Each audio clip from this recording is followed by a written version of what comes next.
Before the main lecture, do you have the reading assignment due by today? And what was the title?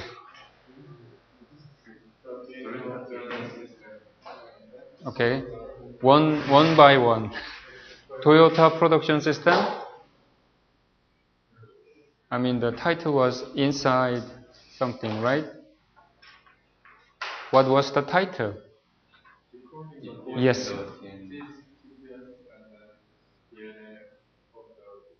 Yes. Did I mention that you are supposed to read the DNA of the TPS first and then decoding the DNA of the TPS? Okay. No? You didn't know that? Okay, let's discuss about this TPS. Okay. DNA, everybody knows that what the DNA is. It's the key essence or the main reason who determine who you are, right? So what do you think the DNA of the Toyota production system? Why TPS is TPS? Toyota production system, yes. Anyone?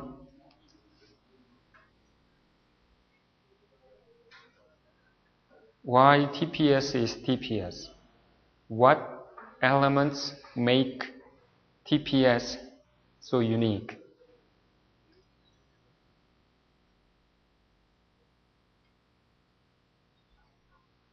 Oh, come on.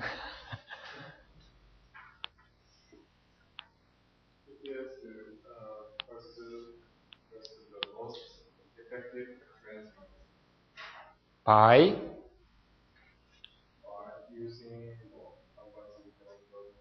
yes. And what do you think? Do you think this TPS is applicable to any type of production system? Why not?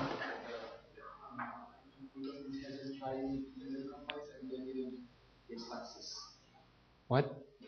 This TPS was applied in many other companies and yes. Didn't get success. Right. You are absolutely right. There are numerous other companies who try to implement TPS into their own factory, but few of them were successful. Most of them are not successful. And why do you think so? Is it because TPS is something wrong, or maybe they didn't apply the basic rules of TPS correctly? Right. Okay. Let me ask another why. Why did they apply the TPS incorrectly? One of this lean production system, the essence of the TPS, asking why 5 times. Have you identified those things? If you observe a problem in your production line, you are supposed to ask why this is a problem. Right? Not once, but 5 times. Did you notice that something is described about these 5 whys? And which anyone can explain what this 5 whys means? How do you ask 5 times of a simple question?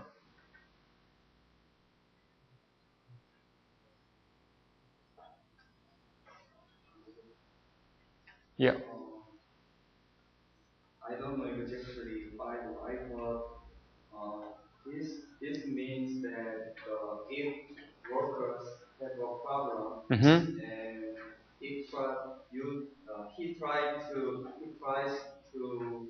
improve this problem and he can know this problem deeply and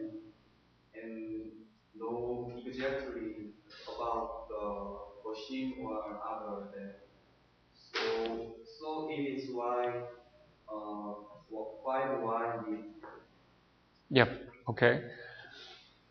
Let me ask another thing. Why 5? Why not 4 or 6?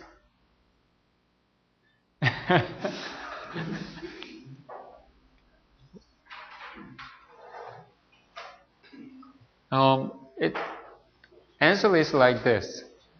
Actually, there is no such thing as 5 Ys or something like that in pure TPS system.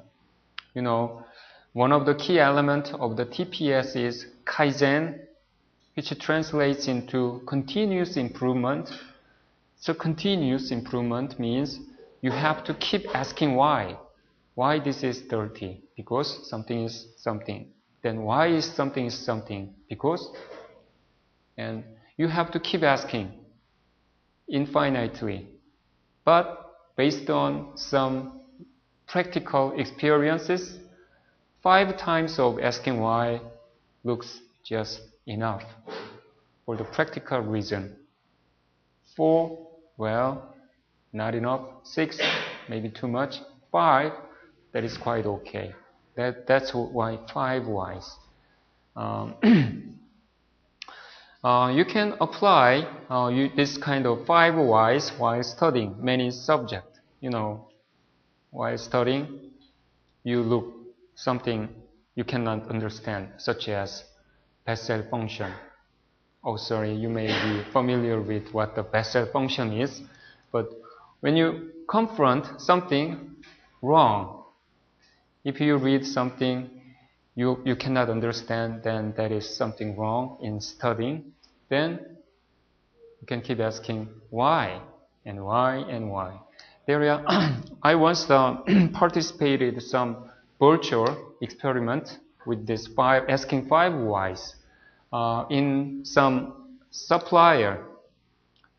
I don't remember the exact name, but you know, many part of the automotive chassis, it's painted, but they use the electrically charged painting. Do you know what I mean? You know, electrically charged painting. In Korean, we call it 전착 도장, which means this is your specimen. You are supposed to apply a painting here, and you have paint fluid, and by some device you spray it, right? You know, spray your paint to apply a coating into your door panel or some whatever it is. And the downside, this is very good, but the downside of this method is that it is very, very hard to apply unique layer, and most of the paints are wasted. You know, according to some statistics, only 30% of the paint fluid ends up on the surface of this piece. 70% wasted to the wall, to the bottom, or to the workers, you know, safety goggle or and the like. In order to alleviate this kind of problem, they charge this one into, you know, minus, plus, you know, because this minus charged spray particle are attracted to plus charged surfaces. They do use this kind of thing.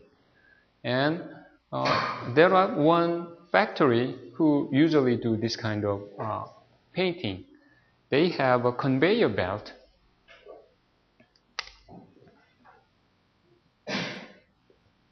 Conveyor belt or hanger.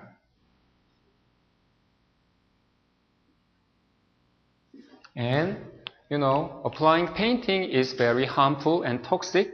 So, in this closed chamber, automatic spray or painting are applied here, and in this next stages, it is kind of oven, which will solidify the paint by applying controlled heat. So workers are supposed to hang the to be painted material here, like this. Okay? Then this hanged door panel or something are just moving toward this painting chamber and then curing chamber, and then when the painting process is finished here, another workers are supposed to grab the painted piece of the conveyor belt. That was their process. And they had some problem. What would be the problem about this kind of process? Unevenly painted part. Some pieces coming out of this line painted well, some other pieces are not. So they try to fix this kind of problem. They asked why first time. So their answer was, by some reason, some of the part passed through this process are properly charged with plus, but some of the other part were not properly charged by plus. That was first answer. Then the successive second question, second why, would be, why is that? Why something is properly charged and others not? You may don't know the answer directly, so they investigated their line.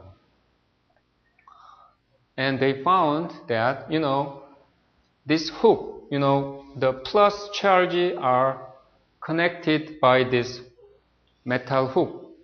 And this metal hook are connected with the pieces, metal pieces. But sometimes on this metal hook, paints are accumulated, which prevents the plus charge to transmit this part. But some of the other hooks do not have the paint. So if the hook doesn't have the paint, then this painting quality comes out very good. Okay, they asked the second why, answered this second why. And the third why is, why some of the hooks are covered and some of the hooks are not covered? Asked third time. And they found out that, this is, by the way, real story. Human workers are hanging part one by one, but sometimes human workers are not fast enough, so one hook are just passing away without the part hanged on it. When the empty hook passes through this chamber, those paint particles, because it's a plus charge, accumulated on the hook and then cured. And this one remains, which prevents when the next time the new pieces are hanged, then, unevenly coated paints comes out. So third why, right? They answer third why. Okay, they know the reason. When someone misses the hanging, then it will eventually comes out to, in later time, unevenly coated painting. Okay. Why then the workers can hang the pieces fast enough? Okay? Then they can find the reason. Why is that? And blah, blah, blah, blah. This is the application of asking why 5 times. Usually, if you ask 5 successive times of whys, you will eventually, most of the time, fix the problem. Okay? Question about asking 5 whys in TPS.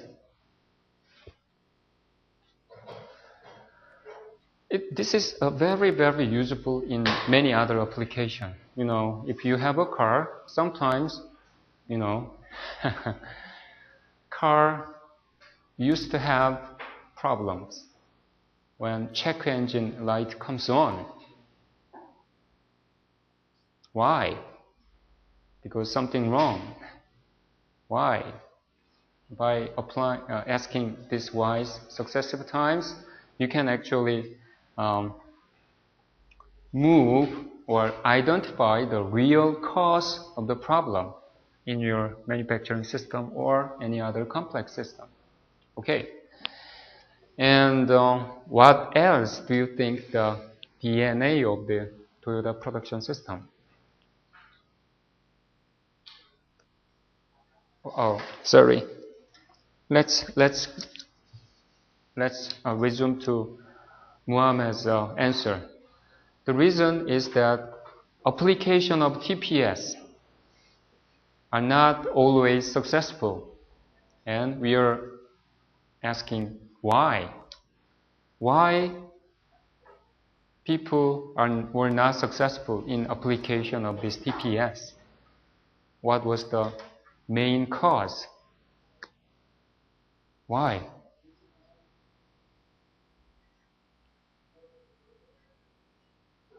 Because they are stupid? I don't think so. Why? Because there are 4 unwritten rules that we have to follow to make successful videos. And they didn't follow those 4 unwritten rules properly. Yeah, and what was that? What were the 4 rules?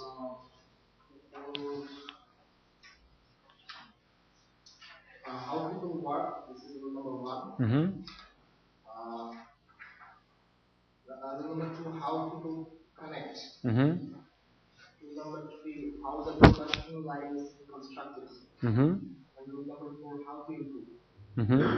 Okay. Okay. In summary, their answer was very straightforward. But do you really believe these 4? I mean, do you really think the people who cannot understand these 4 major things, so they were unsuccessful? No. And why?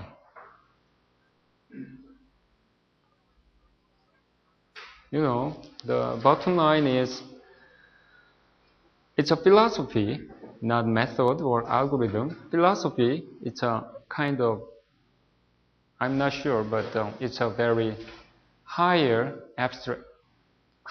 abstracted terminology, philosophy, and closely related to the cultures. Okay? Japanese cultures are very much different from United States culture, right? And also, Japanese culture is different from Korean cultures. And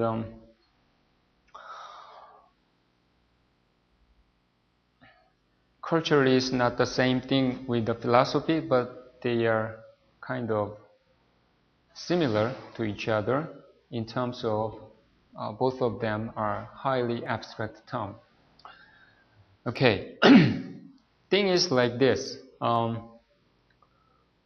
It's not algorithm or method. So if you're a planner, if you plan or make a rules or policy according to TPS, then it cannot be automatically implemented. Everyone's participation required, because it's a philosophy and culture. Okay, the approach, like you don't have to think about it. Just do as I told you. This approach doesn't work in TPS.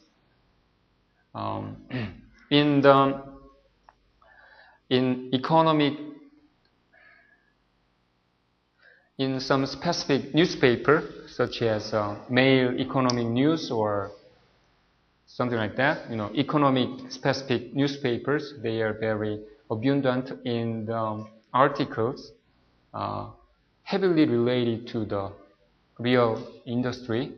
And I think many of you are noticed about there are many workers who has patent or suggestion for the improvement 10 or millions of times or something like that. That are the kind of evidence of how well the continuous improvement are shared as one of their cultures. Okay? And what else? And what else?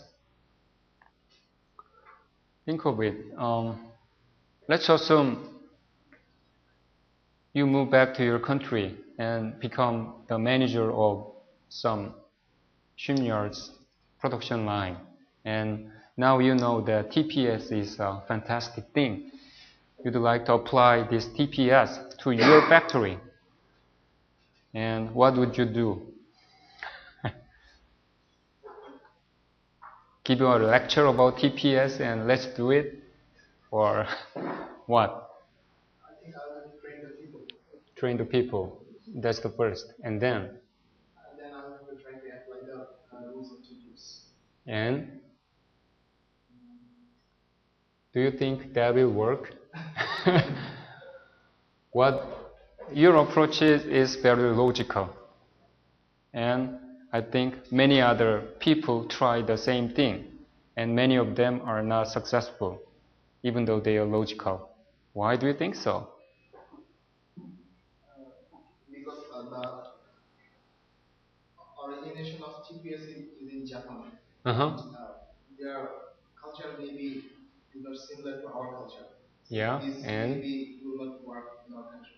Okay, but you'd like to, even though you'd like to apply TPS, I think and then modify TPS. Okay, that is a nice answer. Things like that. You got to empower people. In another word, it's going to be some kind of incentive to everyone participating, which is, in the factory, you're the manager. There must be middle manager, and there is workers. There is many layers of the people working in the same factory.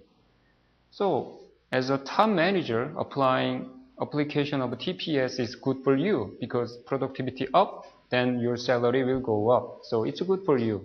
But is it for the floor workers? Do they get incentive? What's the good for them? And can you persuade that TPS is also good for your everyday work, for middle manager and for the flow workers? What's the good for flow workers if you apply the TPS? If it's a same or worsely, it's a more bad, then nobody will change. Why bother? Why do I have to stress myself in learning a new thing, deserting a good and convenient my old way without paying more or having more rest time or what else? Why? Why? Can you answer those why?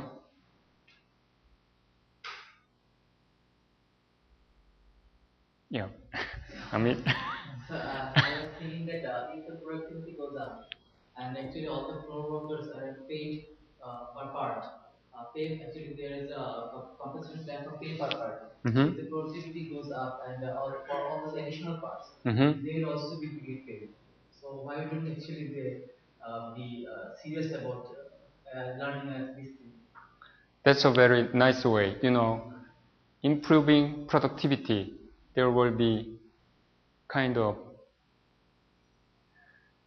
the factory overall will make more money, and this more money will be shared by the people participating in it. That is one very good incentive. Okay, but there is other things, well, if I make some kind of improvement, but because of that I'm being paid more, that is fine, but by my idea, why the top level manager are paid more? Can you justify this?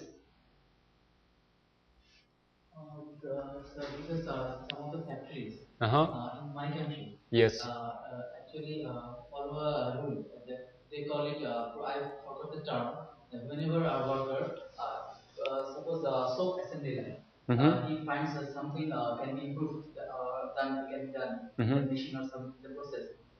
If he actually tells the upper level, then for only for that improvement, he gets extra bonus, what you say, incentive. Incentive, yes. So, I was asking that. Oh, yeah, I mean, sharing all the incentive is a nice thing, and it could be really incentive to everybody participated in this TPS, right? That's true. But can you answer their question about fairness? Because the factory I am talking about, actually they also acknowledge the improvement to that worker who is actually. Okay. So the fruit of the productivity improvement are focused. Yes. Okay, that's a good thing.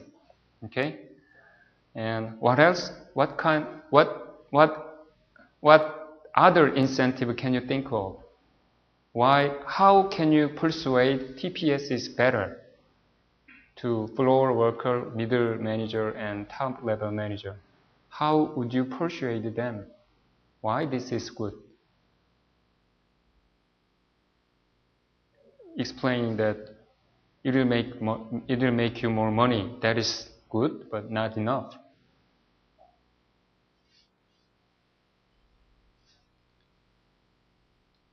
And anyone? It is important to share the achievement goal of the company between the top manager and the low worker. If the low worker is feel this use strategy more effectively, but if they don't know this achievement goal, they cannot understand the detail. Yeah. So I think when the make a progress to use a strategy, the top manager explain the achievement goal and the progress and the result. Okay. Yeah. Yeah. Explaining is one thing, and it's really, really essential. But we need more than that to persuade everybody to participate.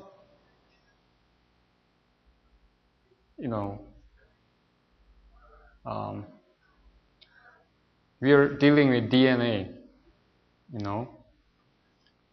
This is the essential thing which differentiate you from other things, and you have to focus on this, the uniqueness to others, why this TPS is better. And I just keep asking, what is this DNA is? As I mentioned, people get empowered. There, in the explanation of Toyota production system, there are somewhere in the slide, respect for people are included. Can you understand that? Participation, active participation is the key essential in application of TPS, and in order to invite active participation, we have to first give them the authority. to stop the line, improve their process, or change what they are doing in more productive way. And we have to empower them to apply what they've suggested. Okay? If these suggestions are accepted in mutual agreement in their application area, in small line or assembly line or something, it should be applied.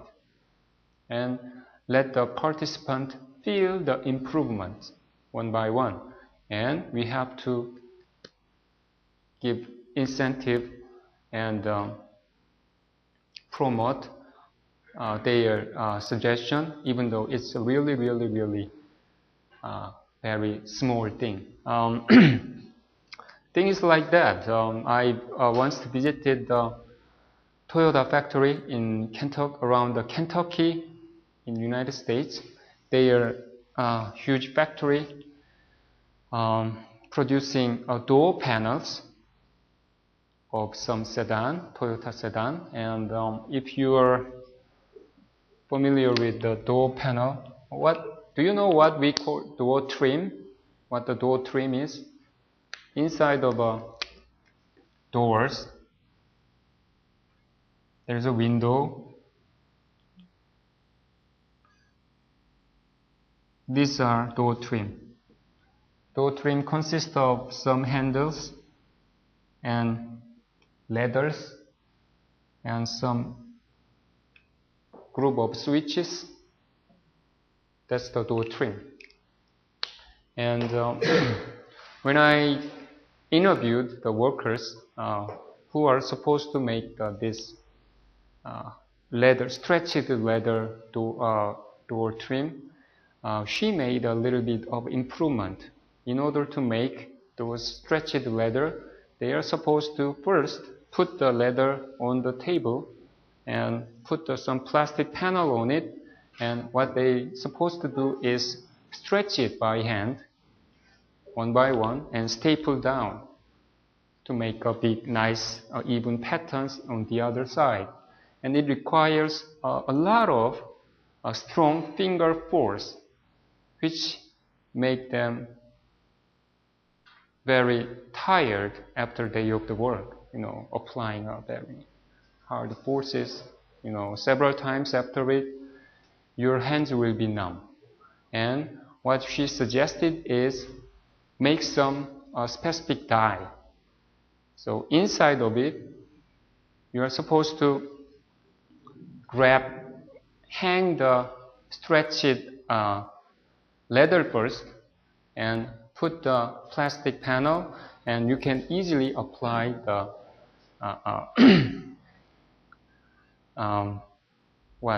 staples. By doing that, they haven't changed it. They haven't improved any cycle time or lead time at all. The time requirement was exactly the same. However, the goodness of application of this improvement is that the worker doesn't feel tired as before. So, my point is, in order to encourage the participation of every level of workers or middle managers, you have to share the fruit of the improvement with them. Without it, you cannot be successful.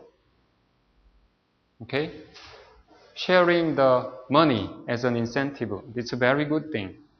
But sharing more rest time, or, the important thing is the fruit of this process improvement should be first shared by the floor workers and the middle manager and the top manager, and that's it. Without it, you cannot be successful. Okay, let's move to the decoding of DNA part. And what's the contents of that reading assignment? Any special thing?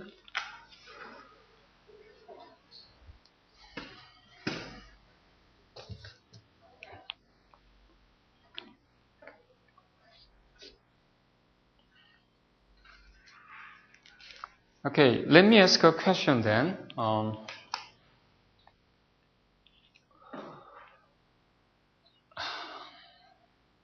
Let's assume we are working as a production manager in some shipyard. Okay? And how would you improve the productivity?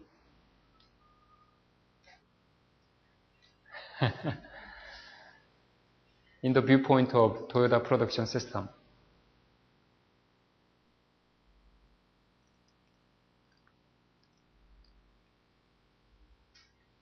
If I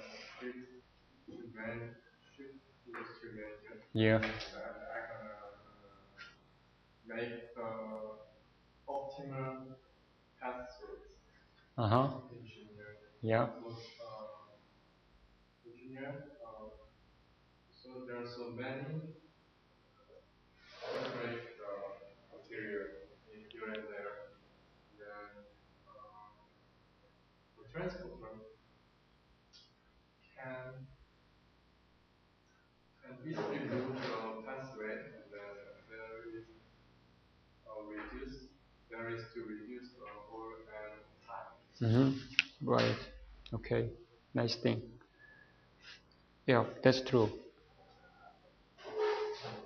As a production manager of shipyard, you have to first look through the field, shipyard, and have to identify the waste. What would be the waste? And the nice way to identify the waste is look for the inventory accumulation. If you see a big level of inventory accumulated, then there was something wrong around that area. And you have to do the interview of the middle manager. How do you manage the work? And you have to interview with the floor worker. How do you work every day? And based on all information, have to identify the waste.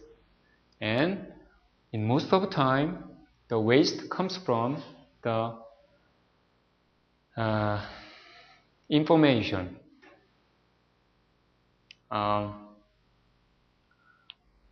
If the information doesn't flow well enough, things happen like moving, as I mentioned before, transporter operator transported a piece of block to some designated places, but it is not empty as written on the worksheet. Something could happen.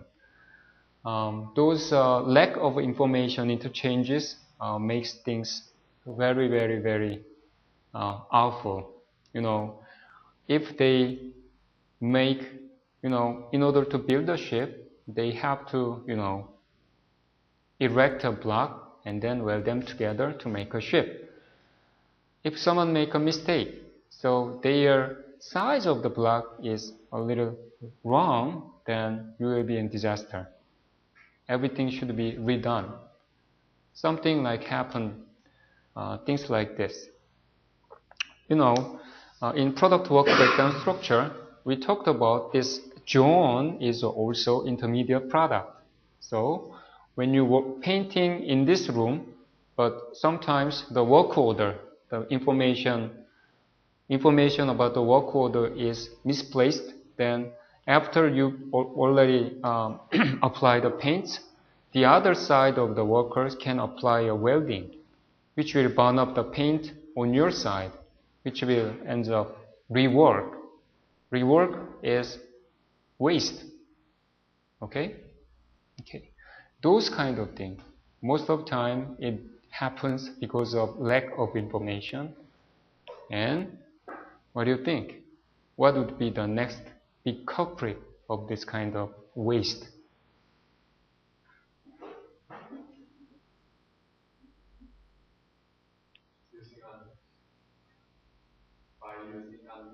Andon, yeah, it prevents something wrong, right? And what else?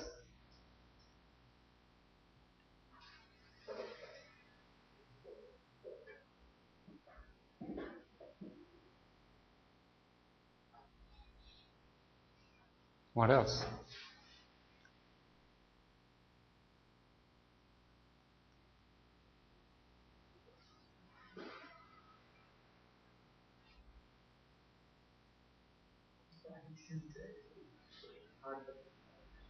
Oh, so question? Oh, sorry. Question is like that. What would you do if you're a production manager of the shipyard? And my answer is you have to first identify the waste. And my successful question was, what are the usual source of waste in shipyard? And my first answer is miscommunication of information. And what would be the second thing? The second thing, the source of this waste.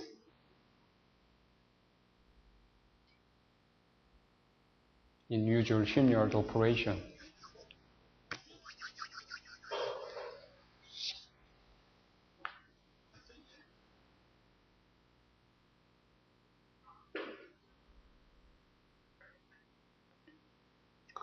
It's very interesting, but design.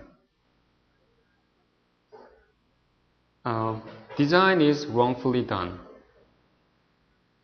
Because of that, there are many problems in making that design. You know, as a final design, it is nice, but in the design, there are many levels: concept design, basic design. But in the later part, production design is also important. Production design determines how you can make this thing piece by piece. If this is wrongfully done, you cannot make it. For example,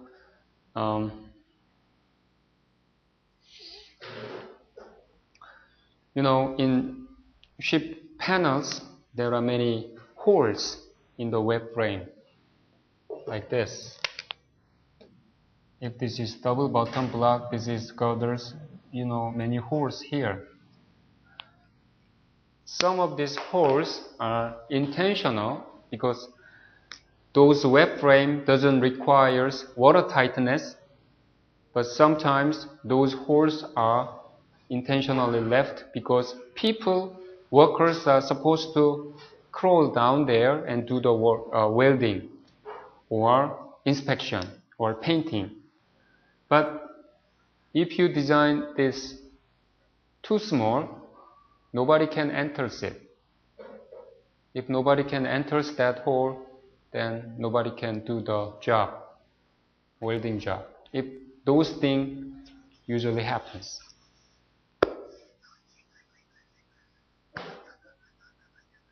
So design for production is also a very important thing.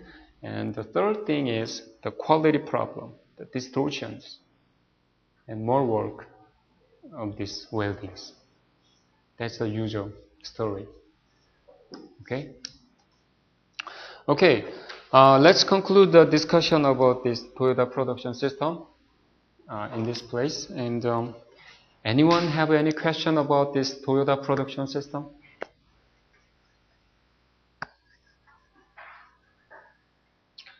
And I'm really wondering, if you have a other chance to visit some of the shipyard, can you now identify Toyota production system or philosophy of that TPS is being implemented in their real yard? Or can you identify the waste by observing the yard? Or further, can you suggest the improvement for their yard based on your observation? Oh yeah. Yeah, true. And final remark is that, you know, those people working in the shipyard are not stupid. They are best. But they had problems in application of the TPS. The reason they are not so successful or they are having trouble in application of TPS is not because they are stupid. But why? They know what we are talking about here. They may read all this reading assignment. They attended many conferences. But why?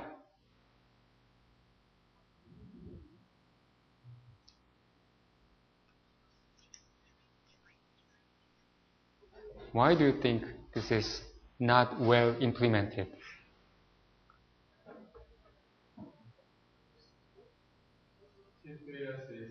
TPS has a weak point. There is randomness. Rest is not even Japan in Fukushima.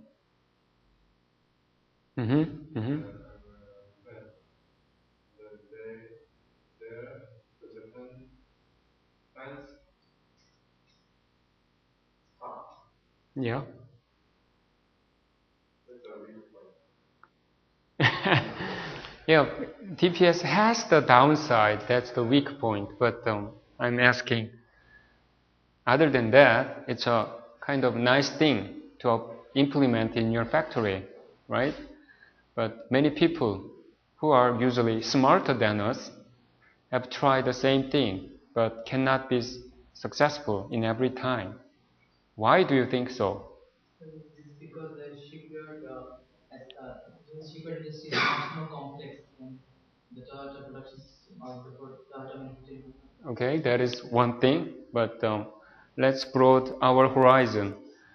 There are many other automotive factories who try to implement a TPS, but some of them are not so successful. Why? We just briefly discussed about it. Incentive should be felt by everybody who participated in this TPS. And, TPS, their real goodness comes only after everything is implemented in TPS. If you have 10 different workstations and you only apply the first workstation with Kanban, then you can apply that Kanban at 10% of your factory. But the result, the fruit of the application of TPS is negligible if you partially apply this TPS. If you fully apply TPS to overall factory, then the fruit will be very much important or non-negligible. But this takes time.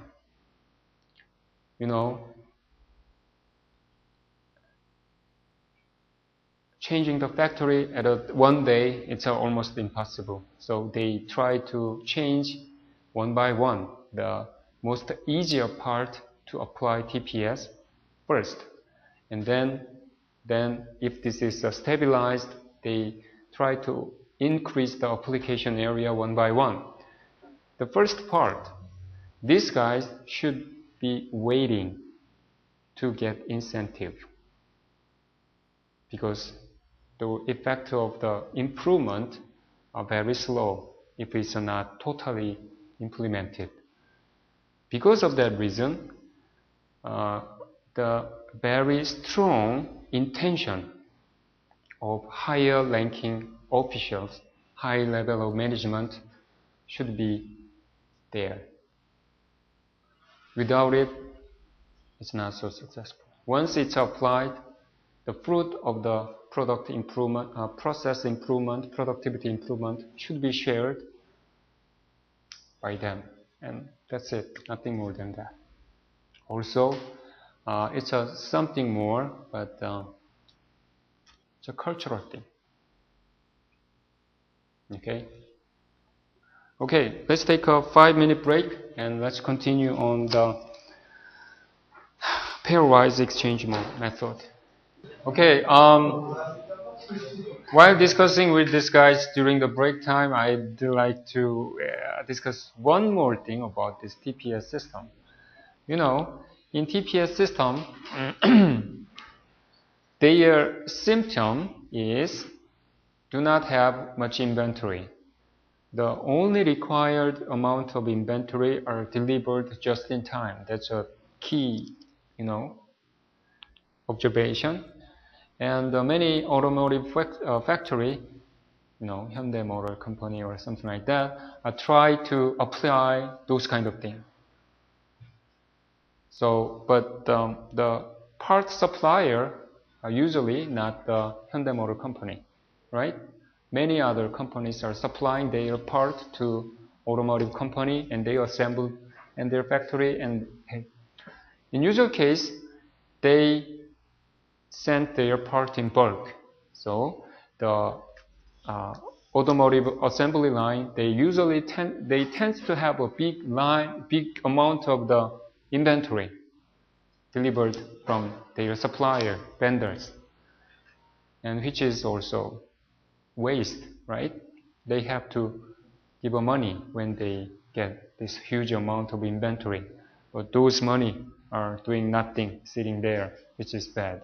So they want to expand this just in time to even to their supplier, and this was done very well in actual Toyota factory, and in Hyundai factory they did the same thing, but it turns out to be a very funny thing. Around the automotive factory now, huge container trucks are parked right beside of their factory. It's truck from the part supplier, and the drivers are just waiting inside of the truck. And when the automotive factory requires just right amount of the part and just in time, they just open the truck and give the small amount of the part to the factory, and they wait. And when the next time to supply the small amount of the inventory, then they do that again and again and again. Do you think it's a really just-in-time chain? Not at all. Why? It's a kind of bad example of application, the unsuccessful application of just-in-time. The reason is, it's my opinion, the fruit of the just-in-time were not shared. They try to keep the fruit of this just-in-time inside of their factory and not to the suppliers. That's it. In Toyota, they teach, because Toyota has higher level of technology compared to the supplier, they teach how to make the part. They supply technology, they supply skills, and they have a very close relationship and information exchange while developing the new model of the car. In the counterpart, when the final car is designed, we tend to give through the finalized drawings and cost to the supplier, which is bad. If the fruit of the fruit of this productivity improvement are not shared, there is no reason to participate in. Okay? Okay. Okay, let's continue on the discussion of the pairwise exchange method. Okay?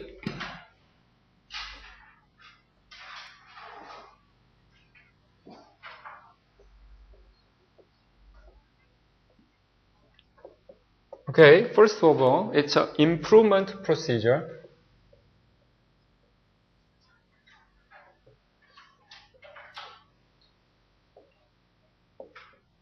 And at each iteration, choose the pairwise exchange,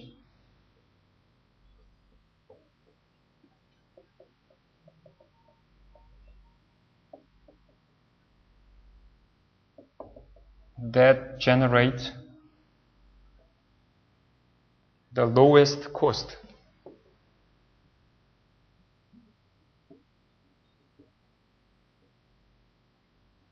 This is not algorithm, it's a heuristic.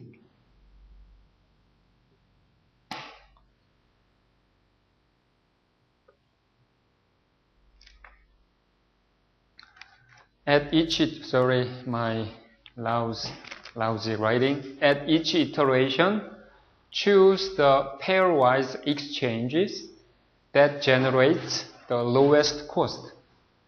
Number 3, it's a heuristics.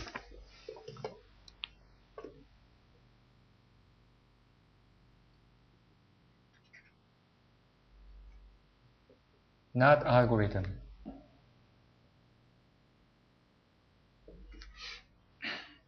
Its objective is like this. Bottom line is it wants to minimize the cost of the layout.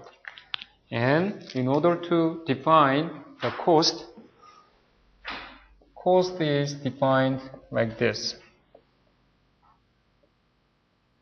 Summation of over I and j,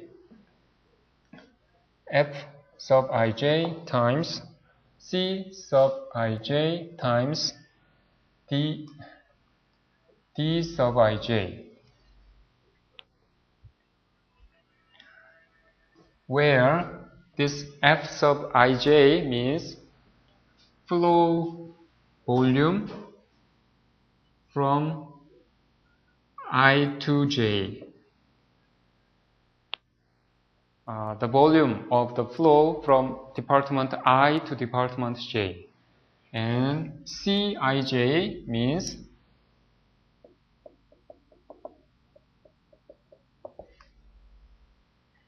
rate of move,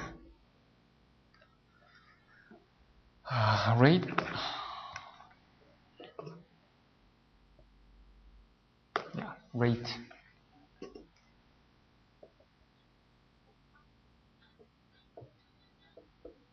It's a kind of coefficient.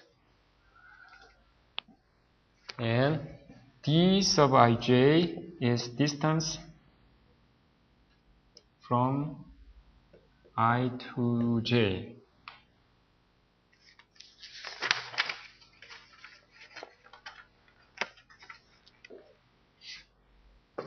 Rate, so cost per item from I to j.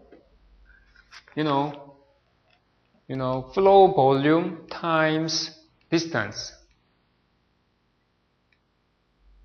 But for some specific flow, it could be more expensive than others. So because of that, Cij's are introduced. So it's a flow volume of the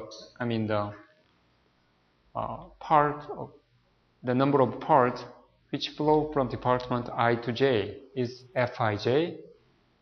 Dij is the distance from I to j. Cij means cost per item from I to j. So if you multiply everything and summarize from every possible I and j, it's going to be the flow of your material, cost of your material flow within your factory.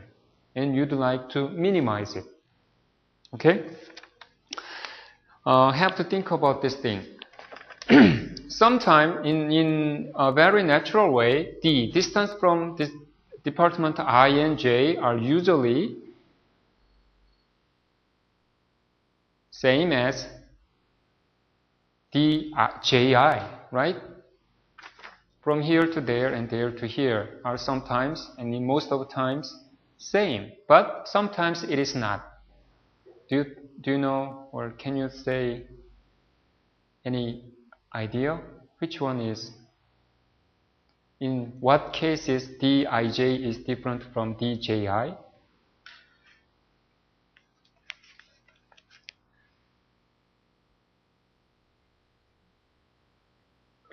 The case is the root have so several roots between the I to j. Yeah. Have you ever been to this kind of city? In Seoul, there are some ways one-way roads are abundant. So let's say this is one way, and this is two-way.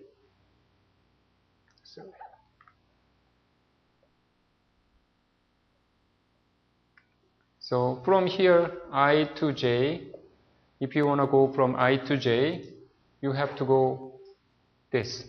Good, but if you like to go from j to I, you have to do this way. You know what I mean?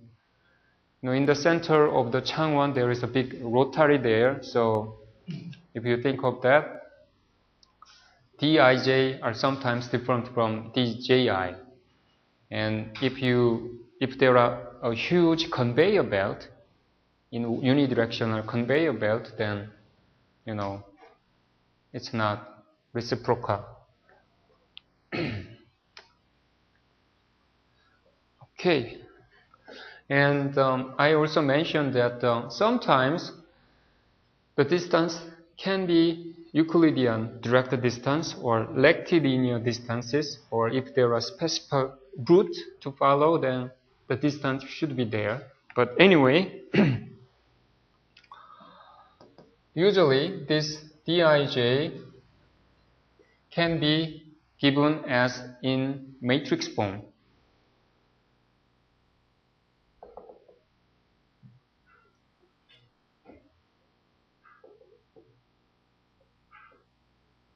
Like this. So,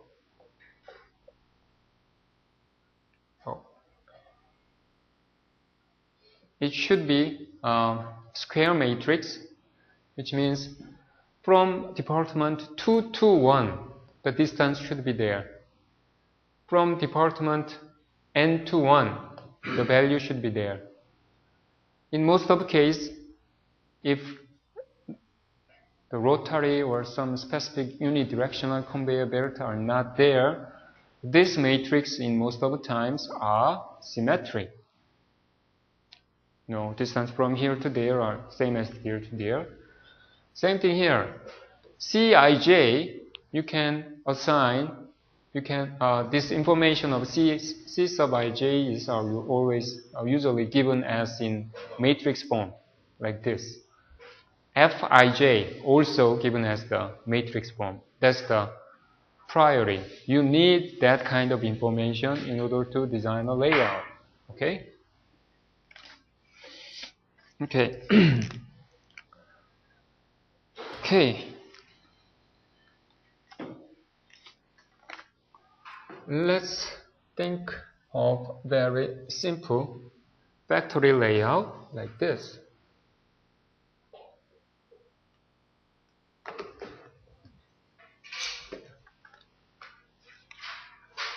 It's a department 1, 2, 3, 4. And let's assume this d sub ij are given like this.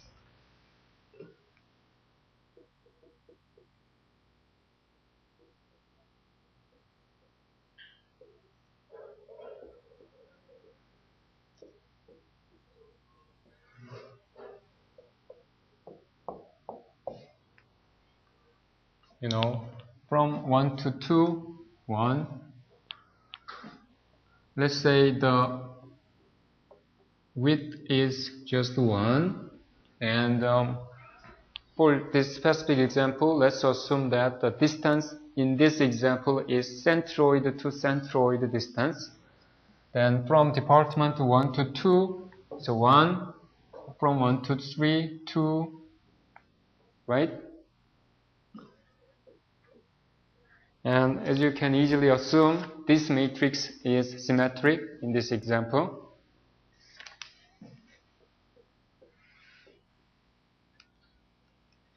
right?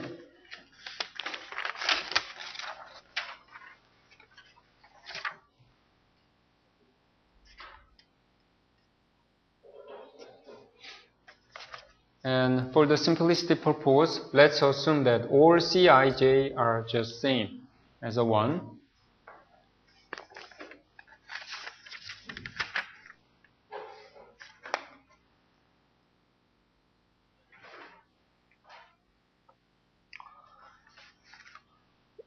If we apply this pairwise exchange method, we first have to find out all the possible combination from this initial layout.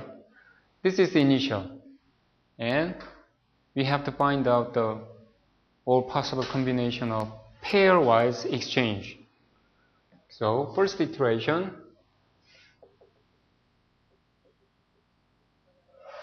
we can exchange 1 and 2, 1 and 2, or 1 and 3, 1 and 4, 2 and 3, 2 and 4, and 3 and 4. These are all possible pairwise exchanges from this simple example, right? And the next step is, first step is choose the pairwise, and let's calculate the total cost.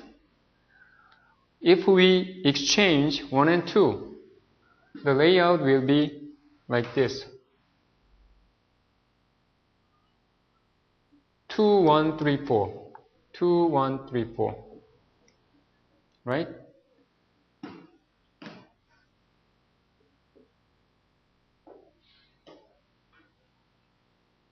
Can you calculate the cost here? Oh, sorry, I didn't write down the Fij.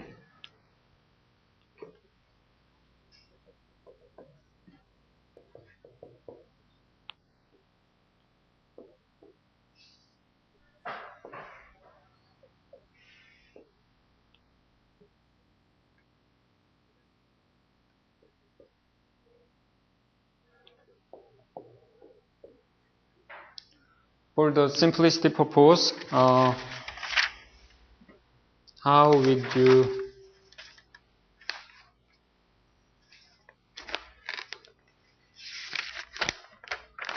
I don't have the exact number, but you can just assume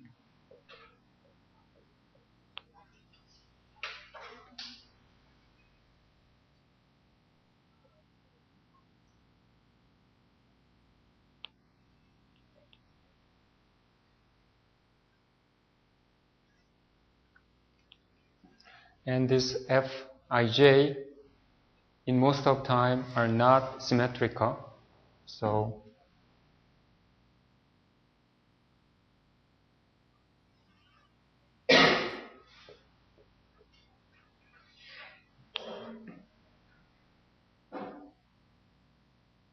I'm just randomly created my number here.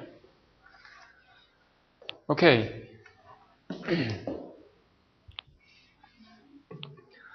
Based on this, can you calculate the total cost, assuming that all C sub ij's are equal to 1?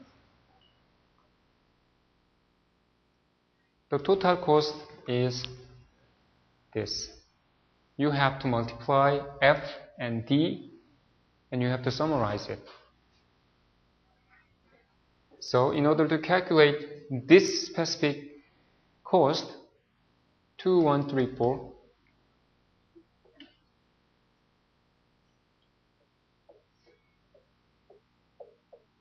right?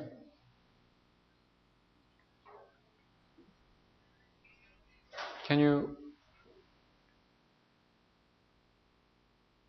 calculate this?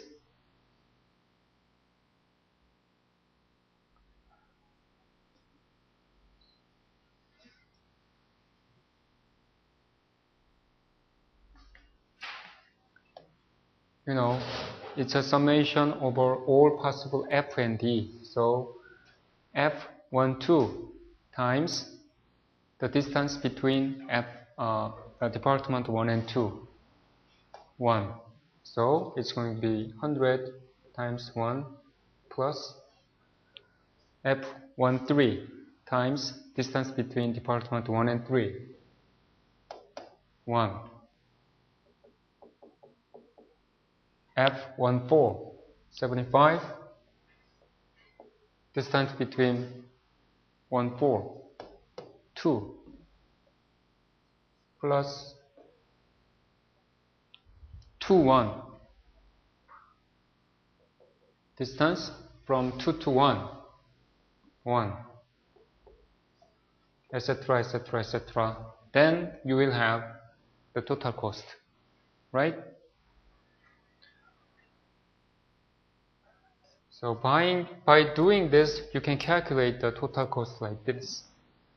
If you exchange 1 and 3, the layout will be 3214, 3214, which will be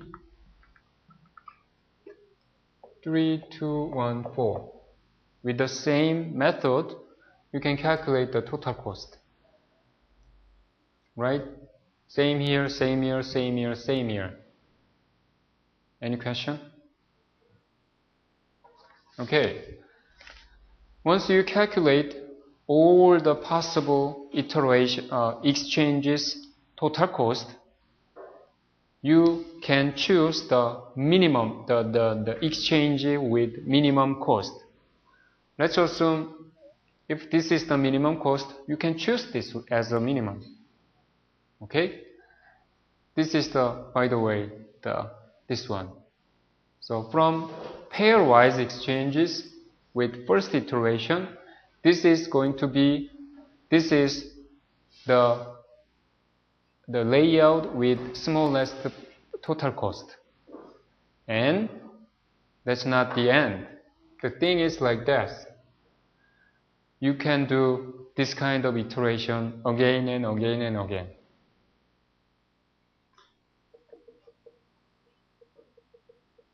In second iteration, it's also same thing. You can change 3 and 2, and 3 and 1, 3 and 4, 2 and 1, 2 and 4, 1 and 4. These pairwise exchanges are all possible exchanges from this initial layout, and you can do this total cost calculation again, and you can also choose the minimum cost layout here. And if you keep doing again and again and again and again, you will eventually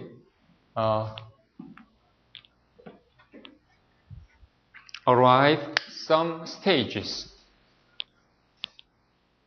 Exchanging it does not decrease any more of the cost. Then you can stop it. This is the pairwise exchange method. Any question? It's very simple. And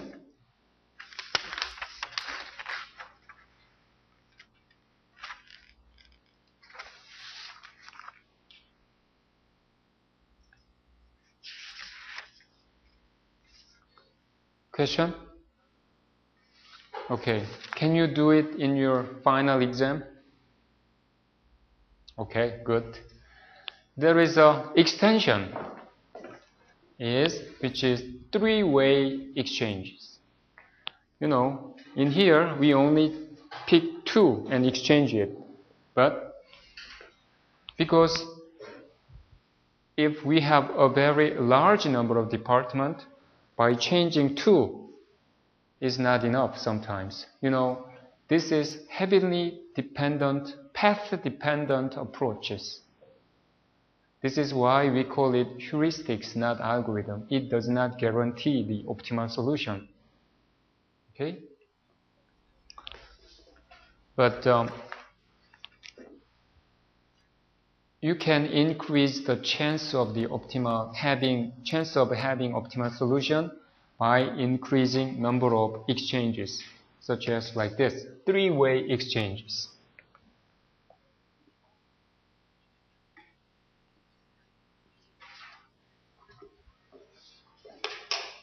You know, the idea is like that. Out of 4, you can choose 3. 1, 2, 3, 1, 2, 4, and the like. Mathematically, you can change these 3, right? If you change 1 to 3 and rotate it, it's going to be total cost of 1, 2, 3. You rotated it, so now it becomes 2, becomes 3, becomes 1. So you're supposed to calculate the total cost of 2, 3, 1, 4. Here, 1 to 4. 1 to 4. Then it's going to be 2, it's going to be 4, it's going to be 1. So now you're supposed to calculate total cost of layout 2, 4, 3, 1. And you know, the only difference is now you choose the 3 departments at the same time and then rotate, then every other thing is exactly the same. Question? Okay. Then there are another expansion, 4-way exchanges and 5-way exchanges and the like. Okay? But anyway, this is the very simple layout improvement thing. Question? Okay.